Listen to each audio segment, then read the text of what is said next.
Good morning, જય માતાજી, જય માં સોનભાઈ, જય મુરલીધર. મિત્રો આપણે જો બસ કેદારનાથની આપણે શુભ સવાર થઈ ગઈ છે. તો આપણે કેદારનાથનું લોકેશન છે અને બસ હવે અમે દર્શન કરવા જઈએ. અને ત્યાં જઈને જો ફોન અલાઉડ હશે તો તમને બધાને હું વિડીયો ઉતારીને દર્શન કરાવીશ. સારું, હાલો તો આપણે મેળા મંદિરે લાગે છે. અહીંયા બરફ સામે જ દેખાય છે, જો જોઈ શકો છો. જો આ રહ્યો અહીંયા બરફ છે, જો આ રહ્યો સામેથી ડાયરેક્ટલી. તો બધો હિમાલયમાંથી આવે છે ને કામ, આ બધું પાણી ને જે બરફ ને બધું છે ને બધું હિમાલયમાંથી આવે છે અત્યારે. એટલે વાત ના પૂછો, પણ હવે આ તો હાલે છે એટલે એવું વિચારવું કે આગળ હાલતા થાવ ને એટલે થોડીક થોડીક ગરમી થાય તો વળી કંઈક ઠરી જાય નહીં તો સારું એમ. સારું, હાલો મિત્રો હવે આગળ બતાવીએ. હળવે હળવે મંદિરે જાય છે. જો ને આ મંદિર દેખાય છે અહીંથી, જોઈને જ ખાલી આંસકારો થઈ ગયો છે. અને જો ઉપર નજારો કેમ, બાકી વાદળા બધા આવી ગયા ને અહીંયા. અને આ ભીમશિલા મંદિર છે અને આપણું કેદારનાથ બાપાનું મંદિર છે. ત્રિશુલ છે. જ્યારે માથેથી પહાડ આવ્યો ને ત્યારે મંદિર બચી એમ નહોતું, ત્યારે આ ભીમશિલા છે ને એ આડા અહીંયા આવી ગયા હતા. બહુ સારો એવો પથ્થર છે, પણ હાથ બહુ છે એમાં. તો મિત્રો આ છે આપણા કેદાર બાપાનું મંદિર, જોઈ લ્યો તમે બધા. અંદર તો નથી, ફોન અલાઉડ નથી. અને આજે હવે વાદળા બધા આવી ગયા છે, બધા દર્શન. મિત્રો અમે હવે કેદારનાથથી નીકળી ગયા છીએ. અને અમારા બેન જો બે વેફર ને એવું બધું લેશે. અત્યારે કેપેસિટી તો પૂરી હતી, પણ દવા પીતા પછી થોડીક સારું થઈ ગયું છે, એટલે કંઈ વાંધો નથી એમ. અમારા બ્લોગર કેમ કંઈ બોલતા નથી. હું એને મારી ઘરવાળીની તબિયત બહુ ખરાબ થઈ ગઈ, તો અત્યારે એનું ધ્યાન રાખું છું. અત્યારે થોડું સારું જ છે. અને જે ચિપ્સ લેવી હતી તો ચિપ્સ લઈ લીધી. પણ આ દર્શન કરીને એવી મજા આવી, એમ થાય કે સાક્ષાત મહાદેવ આમ હતા. એકદમ કંટ્રોલ જ નથી. એમ થાય કે અહીંયા છે ભગવાન. તો તમે માનો તો, બાકી તમને એમ થાય કે ન માનો તો કાંઈ નથી. બાકી તો બહુ મજા આવી. એકવાર અહીંયા જરૂર આવવું. તમને કેવી મજા આવી? બહુ કષ્ટી પડી ને? હા એમ ભાઈ, તમે તો ગધાની સાઈડ કાપો એમ છો. તો સારું મિત્રો, હાલો અમે હવે કેદારનાથને થોડીક અલવિદા કહીને હવે નીચે ઉતરીએ. એટલે માંડ અમે 11-12 વાગે રાતે પહોંચશું. બહુ દૂર થાય છે.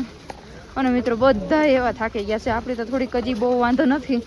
હવે જો બગડે નહીં તો સારું તબિયત, નકર પછી વળી કંઈક કરવું પડશે. ને આ જો લોકેશન અહીંયા જો બરફ જામી ગયો છે.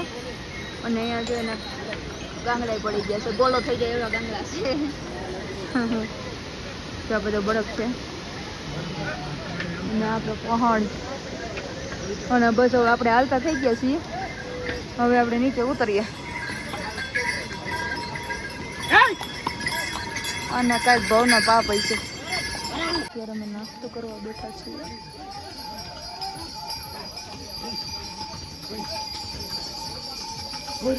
જો આવી જ રીતે અહીંયા ઉતરવાનું છે.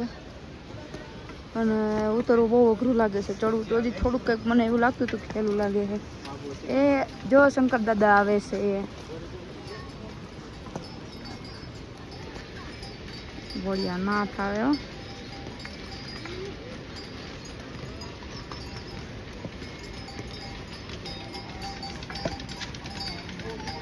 આ જો એના બધા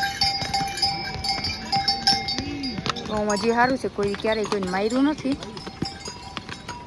એટલે મન ન મારે તો સારું.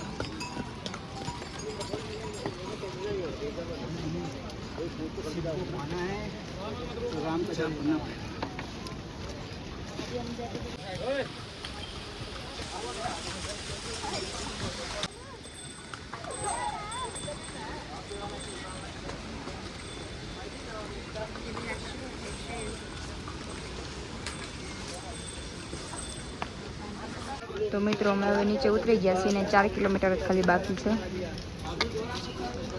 પણ બહુ પગ દુખે છે.